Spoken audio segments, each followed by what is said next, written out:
Police ಅವರು ಪ್ರತಿದಿನ ಮಳೆ ಬಿಸಿಲು ಗಾಳಿ ಏನೇ ಬರ್ಲಿ ಅವ್ರ ಮೇಲೆ ದಯೆ ಇರಲ್ಲ. ಯಾಕೆಂದ್ರೆ ಫಸ್ಟ್ ಕೋಪ ಅವ್ರ ಮೇಲೆನೆ ಬರುತ್ತೆ. ಎಲ್ಲಾದ್ರೂ ಒಂದ್ ಸಮಸ್ಯೆ ಆದ್ರೆ ಉಳ್ಕೋದೆ ನಾವು ಪೊಲೀಸರು, ಕಂಪ್ಲೇಂಟ್ ಮಾಡೋದು ಅವರು, ಮತ್ ನಾವು ಅವರಿಂದ ಜಾಸ್ತಿ ನಿರೀಕ್ಷೆ ಮಾಡ್ತಾ ಇರ್ತೀವಿ. ನಾನು ಇತ್ತೀಚೆಗೆ ನಂಗೆ ಅವ್ರ ಬಗ್ಗೆ ಕನಿಕರ, ಎಲ್ಲೋ ಒಂದ್ ಹೆಣ್ಮಗುನ ಪೊಲೀಸ್ ಅವ್ರನ್ನ ಡ್ಯೂಟಿಗೆ ಹಾಕಿರ್ತಾರೆ. Almost 6 to 8 hours ನಿಂತಿರ್ತಾರೆ. ಆ ಹೆಣ್ಮಕ್ಳಾಗ್ಲಿ ಇಬ್ರು ಆ ಜವಾಬ್ದಾರಿಗೆ ಬಂದಾದ್ಮೇಲೆ ಹೆಣ್ಮಗು ಗಂಡ್ಮಗು ಅಂತ ಭೇದ ಭಾವ ಇರಲ್ಲ. ಆ ಜಾಗದಲ್ಲಿ ಡ್ಯೂಟಿ ಮಾಡಕ್ ಬಂದಾಗ 2 hour ಮುಂಚೆನೆ ಮನೆ ಬಿಟ್ಟು ಅಲ್ಲಿ ನಿಂತಾಗ ಸೆಷನ್ ಟೈಮಲ್ಲಿ ನೋಡ್ತೀನಿ, ಎಲೆಕ್ಷನ್ಸ್ ಟೈಮಲ್ಲಿ ನೋಡ್ತೀನಿ, ಯಾವುದೇ ಒಂದು ಗಂಭೀರವಾಗಿರುವಂತ ಪರಿಸ್ಥಿತಿಯಲ್ಲಿ ನಿಮ್ ಜವಾಬ್ದಾರಿ ಬಹಳ ಜಾಸ್ತಿ ಇರುತ್ತೆ. ನಿಮ್ಮಲ್ಲಿ ಪ್ರೋಟೋಕಾಲ್ ಜಾಸ್ತಿ ಇರ್ಬೋದು, ಹೈರಾರ್ಕಿ ಅಂದ್ರೆ SP ಅವ್ರು ಬಂದ್ರು, DYSP ಅವ್ರು ಬಂದ್ರು, ಸರ್ಕಲ್ ಇನ್ಸ್ಪೆಕ್ಟರ್, ಅದಾದ್ರೂ ಕೂಡ ನಿಮ್ಮಲ್ಲಿ ಕಾನ್ಸ್ಟೇಬಲ್ ಇಂದ ಹಿಡಿದು ನಿಮ್ ಲೆವೆಲ್ ವರ್ಗು ಬಹಳ ಜವಾಬ್ದಾರಿಯಿಂದ ಗೌರವ ತರಬೇಕು. ಡಿಪಾರ್ಟ್ಮೆಂಟ್ ಅಲ್ಲಿ SP ಅವ್ರಿಗೆ ಮುಖ ತೋರಿಸ್ಬೇಕು. DYSP ಅವ್ರು ನಾಳೆ ಮೀಟಿಂಗ್ ಕರೆದ್ರೆ ನಾವೇನು ಉತ್ತರ ಕೊಡೋದು ಅನ್ನೋ ಒಂದು ಭಯ ಮತ್ತೆ ಜವಾಬ್ದಾರಿಯಿಂದ ನಡ್ಕೊಳ್ಳುವಂಥದ್ದು ನಿಮ್ ಇಲಾಖೆಯಲ್ಲಿ ನೋಡ್ತೀವಿ. ಅದೇ ಜವಾಬ್ದಾರಿಯಿಂದ ಸಮಸ್ಯೆಗಳು ಬಂದಾಗೂ ಕೂಡ ಕಲೆಕ್ಟಿವ್ ಆಗಿ ಕೆಲಸ ಮಾಡ್ಲಿ ಅನ್ನುವಂತ ಒಂದು ಕನ್ಸರ್ನ್ ಇರ್ಲಿ ಅನ್ನೋದು ಒಂದು ನನ್ನ ಅಭಿಪ್ರಾಯ.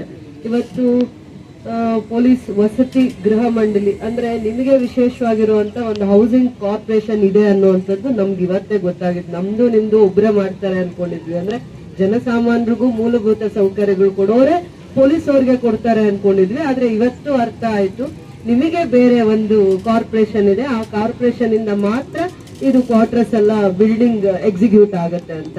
ಇದೆಲ್ಲ ಯಾವಾಗ ಕಾರಣ ಆಯ್ತು? ಹೋಮ್ ಮಿನಿಸ್ಟರ್ ವಿಸಿಟ್ ಮಾಡಿದ್ರು. ಹೋಮ್ ಮಿನಿಸ್ಟರ್ ವಿಸಿಟ್ ಮಾಡಿದಾಗ ನಮ್ಮನ್ನ ಕಾರ್ಯಕ್ರಮಕ್ಕೆ ಕರ್ಕೊಂಡು ಹೋದ್ರು ಬಂಗಾರಪೇಟೆಗೆ. ನಾವು ಬರಲ್ಲ ಅಂತಂದ್ವಿ. ಅದು ಕಾರ್ಯಕ್ರಮ ಬಂಗಾರಪೇಟೆಗೆ ಸೀಮಿತವಾಗಿದೆ, ನಾವು ಬರಲ್ಲ. ಇಲ್ಲ ಬನ್ನಿ, ನಿಮ್ಗೇನೋ ಒಂದು ಒಳ್ಳೆ ವಿಚಾರ ಹೇಳ್ಬೇಕು ಅಂತ ಕರ್ಕೊಂಡು ಹೋದ್ರು ನಮ್ಮನ್ನ. ಇಲ್ಲಿ 1-2 ಸ್ಟೇಷನ್ ವಿಸಿಟ್ ಮಾಡ್ಕೊಂಡು ಸೀದಾ ಹೋಗುವಾಗ ಜೊತೆಲಿ ಬನ್ನಿ ಅಂತ ಹೇಳಿದ್ರು. ಸೂಕ್ಷ್ಮ ಜಾಸ್ತಿ ಗಂಭೀರವಾಗಿ ಮಾತಾಡ್ತಾರೆ. ಅನುಭವ ಇತ್ತು. 2ನೇ ಸತಿ ಹೋಮ್ ಮಿನಿಸ್ಟರ್ ಕೂಡ ಆಗಿದ್ರು. ಹೋಗೋಣ, ಏನ್ ಅನುಕೂಲ ಆಗಿಲ್ವಲ್ಲ ನನ್ KGFಗೆ, ಹೋಮ್ ಮಿನಿಸ್ಟರ್ನ ಏನ್ ಸಹಾಯ ಕೊಡ್ಬೋದು? ಮೊದ್ಲಾದ್ರೆ 5 ವರ್ಷಗಳ ಕಾಲ SP ಆಫೀಸ್ ಶಿಫ್ಟ್ ಆಗತ್ತೆ, DR ಪೊಲೀಸ್ ಶಿಫ್ಟ್ ಆಗತ್ತೆ ಅಂತ ಪದೇ ಪದೇ ಮಾಧ್ಯಮ ನನ್ ನಿದ್ದೆ ಕೆಡಿಸ್ತಾ ಇತ್ತು. ಜನರಿಗಿಂತ ಜಾಸ್ತಿ ಮಾಧ್ಯಮ ಅಂತ ನಾನು ಹೇಳಕ್ ಇಷ್ಟಪಡ್ತೀನಿ. ಹೋಯ್ತು, ವಿಜಯಪುರ ಜಿಲ್ಲೆಗೆ ಹೊರಟೋಯ್ತು, ಬಳ್ಳಾರಿಗೆ ಹೊರಟೋಯ್ತು ಅಂತ ಎಷ್ಟೋ ದಿನ ನಿದ್ದೆ ಕೆಡಿಸಿದ್ದಾರೆ. ಅದಕ್ಕೆ ಕಮೆಂಟ್ಸ್ ಕೂಡ ಹಾಕ್ಸ್ತಾ ಇದ್ರು. ನನ್ನ ಹತ್ರ ಒಂದಿನ ಮೈಕ್ ಎತ್ಕೊಂಡ್ ಬರ್ತಾ ಇರ್ಲಿಲ್ಲ, ಯೂಟ್ಯೂಬ್ ಅವರು ಬರ್ತಾ ಇರ್ಲಿಲ್ಲ, ಪ್ರಿಂಟ್ ಮೀಡಿಯಾನು ಬರ್ತಿರ್ಲಿಲ್ಲ. ಮೈಕ್ ಯಾರ ಹತ್ರ ಕೊಟ್ರೆ ನಾನ್ ನಿದ್ದೆ ಕೆಡ್ತೀನಿ ಅಂತ ಅವ್ರಿಗೆ ಗೊತ್ತಿತ್ತು. ನನ್ ನಿದ್ದೆ ಹೆಂಗ್ ಕೆಡಿಸ್ಬೇಕು ಅಂತ ಮಾಧ್ಯಮದವ್ರಿಗೆ ಬಹಳ ಚೆನ್ನಾಗಿ ಗೊತ್ತಿದೆ. ಅದಕ್ಕೆ ನಾನು ಅವ್ರ ಆತ್ಮೀಯವಾಗಲ್ಲ, ಅವ್ರು ಎಷ್ಟು ನನ್ನನ್ನ ಎಚ್ಚರಿಕೆ ಮೂಡಿಸಿದ್ರು, ನನ್ನನ್ನ ನಿದ್ದೆ ಕೆಡಿಸಿದ್ರು, ನನ್ನನ್ನು ಎಷ್ಟು ಬೇಕಾದ್ರೂ ಅವರು ಯಾವ ತರ ಆದ್ರೂ ಆಲೋಚನೆ ಮಾಡ್ಲಿ, ಅವ್ರಿಗೆ ಏನಾದ್ರೂ ಕನ್ಸರ್ನ್ ಇರ್ಲಿ, ಅವ್ರ ಆಲೋಚನೆಗಳಿಗೆ ನಾನು ಯಾವ ರೀತಿ ರಿಯಾಕ್ಟ್ ಮಾಡ್ಬೇಕು ಅಂತ ಮಾಡಿದೀನಿ. ಪರ ವಿರೋಧ ಅವ್ರಿಗೆ ಯಾವ್ದಾದ್ರು ವಿಚಾರಗಳಲ್ಲಿ ಒಳ್ಳೆ ಭಾವನೆನೂ ಇರ್ಬೋದು, ನನ್ನನ್ನು ಇರಿಟೇಟ್ ಮಾಡಿರ್ಬೋದು, ಪದೇ ಪದೇ ಅದೇ ಸುದ್ದಿನ ಹಾಕಿ ತಪ್ಪು ಸುದ್ದಿನ ಹಾಕಿ ನನ್ ಮನ್ಸನ್ನು ಒಂದೊಂದ್ಸತಿ ಕೆದಡಿರ್ಬೋದು. ಬಟ್ ಅದೆಲ್ಲ ನಮ್ ಪಾರ್ಟ್ ಆಫ್ ಜಾಬ್. ಅವ್ರು ನನ್ ಕೆಲಸ ಹೇಗಿರುತ್ತೋ ಮಾಧ್ಯಮದಲ್ಲಿದ್ದಾಗ ಅವ್ರ ಕೆಲ್ಸನೂ ಅದೇ ಆಗಿರುತ್ತೆ. ನಾನ್ ಶಾಸಕಳಾದ್ಮೇಲೆ ನನ್ನನ್ನು ಎಷ್ಟು ಸತಿ ಅವಮಾನ ಮಾಡಿದ್ರೆ ನಾನು ಆ ಕೆಲಸ ಮಾಡ್ತೀನಿ ಅನ್ನೋದು ಅವ್ರಿಗೆ ಇರುತ್ತಲ್ಲ, ಆ ಕೆಲಸದಲ್ಲಿ ಅವರು ಬಹಳ ತಿಳುವಳಿಕೆ ಇರೋರು ಅಂತ ಹೇಳಲಿಕ್ಕೆ ಇಷ್ಟಪಡ್ತೀನಿ. ಹೋದ್ವಿ ಹೋಮ್ ಮಿನಿಸ್ಟರ್, ನಾವಲ್ಲಿ ಪೊಲೀಸ್ ಸ್ಟೇಷನ್ ಬಿಲ್ಡಿಂಗ್ ಇನಾಗ್ರೇಷನ್ಗೆ ಹೋಗಿದ್ದ ಅನ್ಸುತ್ತೆ. ಬೂದಿಕೋಟೆಯಲ್ಲಿ ಪೊಲೀಸ್ ಸ್ಟೇಷನ್ ಬಿಲ್ಡಿಂಗ್ ಇನಾಗ್ರೇಷನ್ಗೆ ನಮ್ಮನ್ನ ಕರ್ಕೊಂಡು ಹೋಗಿದ್ದು. ನಮ್ಗೆಲ್ಲೂ ಇನ್ವಿಟೇಷನ್ ಕೊಡದೆ ಹೋಗೋದು ನಮ್ಮಲ್ಲಿ ಅಭ್ಯಾಸ ಇಲ್ಲ. ನನಗೂ ಎಸ್ಪೆಷಲಿ ನಾನು ಕರೀದೇ ಇರೋ ಜಾಗಕ್ಕೆ ಹೋಗ್ಬಾರ್ದು ಅನ್ನೋ ಮನ್ಸು ನನಗೆ. ಹೇಗಪ್ಪ ಹೋಮ್ ಮಿನಿಸ್ಟರ್ ಕರೀತಾ ಇದ್ದಾರೆ, ಬಹಳ ಆತ್ಮೀಯರು, ನಮ್ಗೆಲ್ಲಿ ಸಮಯ ಸಿಕ್ಕಿದ್ರು ಕುತ್ಕೊಂಡು ಒಂದು ಅರ್ಧ ಗಂಟೆ ಕಾಲ ಟೈಮ್ ಹೇಳ್ತಾರೆ, ಅವ್ರ ಅನುಭವಗಳನ್ನ ಹಂಚ್ಕೊಂಡು. ನಾನು ಆ ರೀತಿಯಾಗಿ ನಾನು ತುಂಬಾ ಅವ್ರನ್ನ ಗೌರವಿಸ್ತೀನಿ. ಬೇರೆಯವ್ರು ಏನೇ ಅನ್ಕೊಂಡ್ರು ಒಂದು 10-15 ನಿಮಿಷ ನಾವು ಸೆಷನ್ ಅಲ್ಲಿ ಇದ್ದಾಗೂ ಕೂಡ ನಾವು ಅವ್ರ ಹತ್ರ ಹೋಗಿ ಕುತ್ಕೊಳ್ಳೋದು, ಅವ್ರು ನಮಗ್ ಟೈಮ್ ಕೊಡುವಂತ ಅಭ್ಯಾಸಗಳನ್ನ 10 ವರ್ಷಗಳಿಂದಾನು ಕೂಡ ಬೆಳೆಸ್ಕೊಂಡು ಬಂದಿದ್ದೀವಿ. ಪಕ್ಷದಲ್ಲಿ ಅವರು KPCC ಅಧ್ಯಕ್ಷ ಆದಾಗಿಂದಾನು ನನಗೆ ವಿಶೇಷವಾಗಿರುವಂತ ಗಮನ ಕೊಡೋದು, ಆಸಕ್ತಿಯಿಂದ ಮಾತಾಡೋದು, ಅದೆಲ್ಲ ಮಾಡ್ತಾ ನಮ್ಗೆ ಆ ಒಡನಾಟ ಚೆನ್ನಾಗಿದೆ. 2ನೇ ಸತಿ ಹೋಮ್ ಮಿನಿಸ್ಟರ್ ಆಗಿರುವಂತ ಅನುಭವ. ಯಾಕೆಂದ್ರೆ ನಾನು ಮೊದಲು ಹೋಮ್ ಮಿನಿಸ್ಟರ್ ಆಗಿದ್ದಾಗ 2013 ಕೂಡ ಹೋಮ್ ಮಿನಿಸ್ಟರ್ ಆಗ್ತಾರೆ. ಅವಾಗೂ ಕೂಡ ನನ್ನ ಜಿಲ್ಲೆ ಮತ್ತೆ ನನ್ನ ಕ್ಷೇತ್ರದ ಸಮಸ್ಯೆ ವಿಚಾರವಾಗಿ ಹೋದಾಗ ಸ್ಪಂದಿಸಿದ್ರು. ನನಗೊಂದು ಕಳಕಳಿ ಇತ್ತು, ಏನಾದ್ರೂ ಅವ್ರ ಹೆಸರು ಉಳಿಸುವಂತ ಕೆಲಸ ಮಾಡಿಸ್ಕೋಬೇಕಲ್ಲ. ನಾನು ಬಂಗಾರಪೇಟೆಗೆ ಬಂದ್ರು ಅವ್ರು ಬೋರ್ಡ್ ಆಗ್ತಾ ಇದಾರೆ, KGF ಬಂದಾಗ ಅವ್ರ ಬೋರ್ಡ್ ಇರ್ಬೇಕಲ್ಲ. ಅವ್ರು ಈ ಭಾಗದಲ್ಲೆಲ್ಲ ತುಂಬಾ ಸತಿ ಬಂದಿದ್ದೀನಿ ಅಂತ ಹೇಳ್ತಾರೆ. ಅವಾಗ ನನ್ ಗಮನಕ್ಕೆ ಬಂತು, ಈ ಭಾಗದಲ್ಲಿ ಹುಡುಗರು ಸ್ವಲ್ಪ ಇನ್ಸ್ಪೈರ್ ಆಗ್ಬೇಕಂದ್ರೆ ತುಂಬಾ ಜನ ನಮ್ಮಲ್ಲಿ ಇರೋ ಹುಡುಗರು ಡಿಫೆನ್ಸ್ ಅಲ್ಲಿ ಕೆಲಸ ಮಾಡ್ತಾ ಇದ್ದಾರೆ, ಆರ್ಮಿಗೆ ತುಂಬಾ ಜನ ಹೋಗ್ತಾ ಇದ್ದಾರೆ. ಇನ್ನೊಂದು ಪೊಲೀಸ್ ಬೆಟಾಲಿಯನ್ ಅಂದ್ರೆ ಟ್ರೈನಿಂಗ್ ಸೆಂಟರ್ಸ್ ಅಂದ್ರೆ ಅನುಕೂಲ ಆಗುತ್ತೆ. ಇದೇನು ಕರ್ನಾಟಕ ಪೊಲೀಸ್ ಟ್ರೈನಿಂಗ್ ಅಕಾಡೆಮಿ ಅಲ್ವಾ ನಾವು ಜಾಗ ಕೊಟ್ಟಿರೋದು. ಕರ್ನಾಟಕ ಹೌದು KSRP ಬೆಟಾಲಿಯನ್ಗೆ ಅಲ್ವಾ, ಅದೊಂದು ಅಕಾಡೆಮಿ ಟ್ರೈನಿಂಗ್ ಕೊಡುತ್ತೆ. 1000 ಜನ ಇರ್ಬೋದು, 2000 ಜನ ಇರ್ಬೋದು, ಈ ಜಾಗದಲ್ಲಿ ಟ್ರೈನಿಂಗ್ ತಗೋತಾರೆ. ಅವ್ರಿಗೆ ನಾವು 100 ಎಕರೆ ಜಾಗ ಪೈಲಟ್ಸ್ ಹತ್ರ ಕೊಟ್ಟಿದೀವಿ, ಒಂಚೂರು ಮುಂದೆ ನಮ್ಮ ಹುಡುಗರೆಲ್ಲ ನೋಡ್ಲಿ ಅಂತ ಕೊಟ್ಟಿದ್ದೀನಿ. ಇಲ್ಲಿನ ಯೂತ್ಸ್ ಜನರೇಷನ್ಸ್, ನೆಕ್ಸ್ಟ್ ಜನರೇಷನ್ಸ್ಗೆ ಪೊಲೀಸ್ ಟ್ರೈನಿಂಗ್ ಹೆಂಗಾಗುತ್ತೆ, ಹೇಗೆ ಅವ್ನು ತಯಾರು ಮಾಡ್ತಾರೆ, 5 o'clock 6 o'clock ಅವ್ರು ಎದ್ದೇಳೋದು, ಅವ್ರದ್ದು ಏನ್ ಡಿಸಿಪ್ಲಿನ್ ಇರುತ್ತೆ, ಅದು ಒಂದು ಇನ್ಸ್ಪೈರ್ ಮಾಡ್ಲಿ ನಮ್ಮ ಹುಡುಗನ್ನ, ನಮ್ಮ ನೆಕ್ಸ್ಟ್ ಜನರೇಷನ್ ನ ಇನ್ಸ್ಪೈರ್ ಮಾಡ್ಲಿ ಅನ್ನೋಂಥ ಕನ್ಸರ್ನಿತ್ತು ನನಗೆ. ಹೌಸಲ್ಲಿ ಪರಮೇಶ್ವರ್ ಅವರು ಸಿಕ್ಕಿದಾಗ ನನಗೆ ಕಂಗ್ರಾಚ್ಯುಲೇಟ್ ಮಾಡಿದ್ರು. ನಾವಿಬ್ರು ಕೂಡ ಫಸ್ಟ್ ಡೇ ಸೆಷನ್ ದಿನ ವೆಸ್ಟ್ ಅಂದ್ರೆ ಪಶ್ಚಿಮ ದ್ವಾರದ್ದು ಒಂದು ಇನಾಗ್ರೇಷನ್ ಪ್ರೋಗ್ರಾಮ್ ಇತ್ತು, ಇಬ್ರು ಒಟ್ಟಿಗೆ ಹೋದ್ವಿ ಆ ಜಾಗಕ್ಕೆ.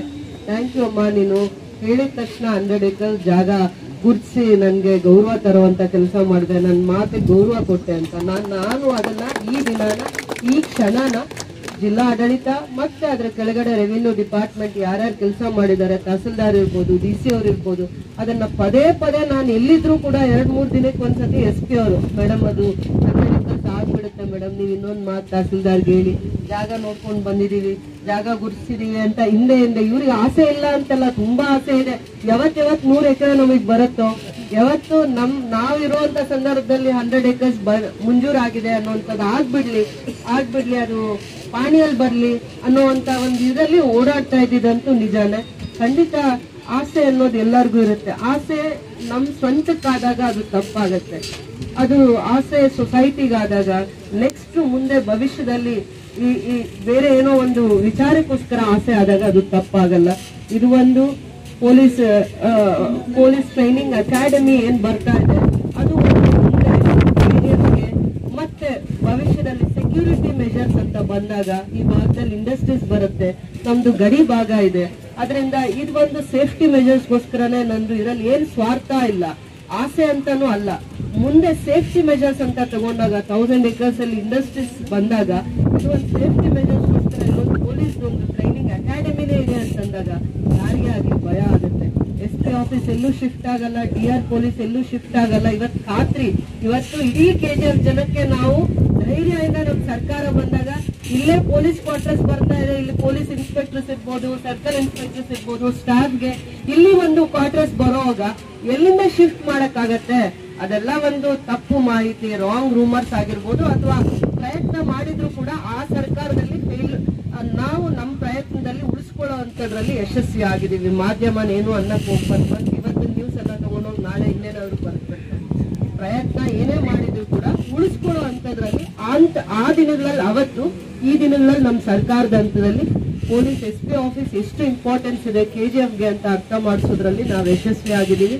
DR ಪೊಲೀಸು ಇರುತ್ತೆ, ರೆವಿನ್ಯೂ ಡಿಪಾರ್ಟ್ಮೆಂಟ್ಗೆ ಒಂದು 5-10 ಎಕರೆ ಜಾಗ ಹುಡುಕಿ ಗುರ್ತಿಸಿ, ನೀವು ನಗರಸಭೆ ಬಿಲ್ಡಿಂಗ್ ನ ಹೊಸ ರೂಪ ಕೊಡಿ, ಪೊಲೀಸ್ ಸ್ಟೇಷನ್ ಅಲ್ಲ ನಗರಸಭೆ ಬಿಲ್ಡಿಂಗ್ ಕೂಡ ನೆಕ್ಸ್ಟ್ ಬರ್ತಾ ನಾವು ಅದನ್ನ ಮುನ್ಸಿಪಾಲಿಟಿ ಆಗಿ ನೋಡಲ್ಲ. ನೆಕ್ಸ್ಟ್ ಅದಕ್ಕೆ ಇದೆಲ್ಲ ನಿಮ್ದು ಇಂಟಿಗ್ರೇಟೆಡ್ ಟೌನ್ಶಿಪ್ ಎಲ್ಲ ಆದಾಗ ಕಾರ್ಪೊರೇಷನ್ಗೆ ನಾವು ಅಪ್ಗ್ರೇಡ್ ಮಾಡ್ಬೇಕಾಗತ್ತೆ. ಜನಸಂಖ್ಯೆ ಕೂಡ ಅದಕ್ಕೆ ಕೋಲಾರ್ಗಿಂತ ಜಾಸ್ತಿ ಇದೆ ನಗರ ಭಾಗದಲ್ಲಿ. ಅದರಿಂದ ಆ ತರದೊಂದು ಕಳಕಳಿಯಿಂದ ಕೆಲಸ ಮಾಡೋಣ. ನನ್ನೆಲ್ಲ ಸರ್ಕಾರ ಇದೆ ಉಪಯೋಗ ಮಾಡಿಕೊಂಡು ನಮ್ಮ ನಗರನ ಎಷ್ಟು ಅಭಿವೃದ್ಧಿ ಮಾಡ್ಲಿಕ್ಕಾಗತ್ತೆ. ಮುಂದೆ ನಿಮ್ಗೆ ರೆವಿನ್ಯೂ ತುಂಬಾ ಚೆನ್ನಾಗಿ ಬರುತ್ತೆ. ನಿಮ್ ಫಂಡ್ಸೇ ಜಾಸ್ತಿ ಇರುತ್ತೆ. ಒಂದೊಂದೇ ಇಂಡಸ್ಟ್ರೀಸ್ ಬರ್ತಾ ಇದೆ, ನಿಮ್ಗೆ ಫಂಡ್ಸ್ ಇರುತ್ತೆ, ಹೌದಾ ಇಲ್ವಾ? ನಿಮ್ ಫಂಡ್ ಅಲ್ಲಿ ನೀವು ಬಿಲ್ಡಿಂಗ್ಸ್ ಕಟ್ಬೋದು.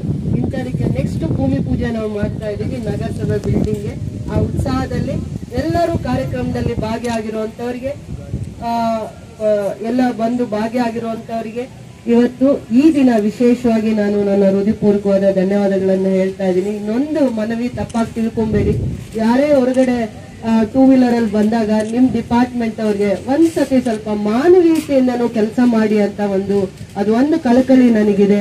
ಇಲಾಖೆಯವರು ಈ 2-3 ತಿಂಗಳಲ್ಲಿ ಅಥವಾ ಚುನಾವಣೆ ಸಂದರ್ಭದಲ್ಲಿ ಘೋಷಣೆ ಮಾಡಿದ್ರು ಅಂತ ಒಂದಲ್ಲ ಒಂದು ರೀತಿ ಅದು ಮೆಸೇಜ್ ಹೋಗುತ್ತೆ. ಅದರಿಂದ ನಾನಿವತ್ತು ವಿಶೇಷವಾಗಿ ಬಹಳ ಖುಷಿಯಿಂದ ಈ ಕಾರ್ಯಕ್ರಮಕ್ಕೆ ಬಂದಿದ್ದೀನಿ. ಬೇರೆ ವಿಚಾರ ಜಾಸ್ತಿ ಮಾತಾಡಲ್ಲ. ಅದರಿಂದ ನಿಮ್ ಸಹಕಾರ ಜನಸಾಮಾನ್ಯರ ಮಧ್ಯೆ ಒಳ್ಳೆಯ ಬಾಂಧವ್ಯವನ್ನ ಬೆಳೆಸುವಂತದ್ದು ಆಗ್ಬೇಕು ಅಂತ ಹೇಳ್ತಾ ಈ ಕಾರ್ಯಕ್ರಮಕ್ಕೆ ನನ್ನನ್ನು ಕರೆಸಿ ಭೂಮಿ ಪೂಜೆಯನ್ನ ನೆರವೇರಿಸಿರುವಂತ ಇಲಾಖೆಯವರಿಗೆ ವಿಶೇಷವಾಗಿ ಧನ್ಯವಾದಗಳನ್ನ ಹೇಳ್ತಾ ಇದ್ದೀನಿ.